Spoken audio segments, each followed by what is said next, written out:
நாகை மாவட்டம் நரிவனம் பகுதியில் தேர்தலை புறக்கணிப்பதாக கூறி தலைமை தேர்தல் அதிகாரிக்கு தபால் அனுப்பும் போராட்டத்தில் விவசாயிகள் ஈடுபட்டிருக்கிறார்கள். கூடுதல் விவரங்களை செய்தியாளர் விஷ்ணுவர்தனிடம் கேட்கலாம். விஷ்ணுவர்தன், தேர்தலை புறக்கணிக்கப் போவதாக சொல்லிட்டு இருக்காங்க, என்ன காரணம் சொல்லப்படுகிறது? நாகை மாவட்டம் பனங்குடியில் மத்திய அரசின் பொதுத்துறை நிறுவனமான சிபிசிஎல் எண்ணெய் ஆலை உள்ளது. ஆலை விரிவாக்கத்திற்காக 31,500 கோடி ரூபாய் ஒதுக்கப்பட்டு 2019ஆம் ஆண்டு 620 ஏக்கர் விவசாயிகளிடமிருந்து நிலம் கையகப்படுத்தி ஆலை கையகப்படுத்தியது.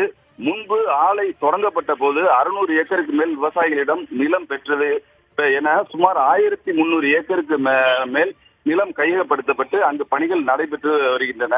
சிபிசிஎல் நிறுவனம் விரிவாக்க பணிக்காக நிலம் கையகப்படுத்தியதற்கு 2013 இழப்பீடு சட்டத்தின்படி, மறுவாழ்வு மற்றும் மீள்குடியேற்றம் சட்டத்தின்படி சாகுபடிதாரர்கள், கூலி தொழிலாளர்கள், விவசாயிகள் என அனைவருக்கும் இழப்பீடு வழங்க வேண்டும். நில உரிமைதாரருக்கு சிலருக்கு நிலத்துக்கு உரிய இழப்பீடு வழங்காமல் நீதிமன்றத்தில் பணம் செலுத்தியதாக விவசாயிகள் தெரிவிக்கின்றனர். விவசாயிகள் நியாயமான சட்டத்திற்கு உட்பட்ட கோரிக்கைகளை நிறைவேற்றிய பிறகு சிபிசிஎல் நிறுவனம் பணிகளை தொடங்க வேண்டும் என வலியுறுத்தி வரும் 2024 நாடாளுமன்ற தேர்தலை புறக்கணிக்கப் போவதாக விவசாயிகள், நில உரிமைதாரர்கள், சாகுபடிதாரர்கள், கூலி தொழிலாளர்கள் அவர்களது வீடுகளில் கடந்த மாதம் 12ஆம் தேதி தேர்தல் புறக்கணிப்பு பதாதைகள் வைத்தும் கருப்பு கொடி ஏற்றியும் போராட்டத்தில் ஈடுபட்டனர்.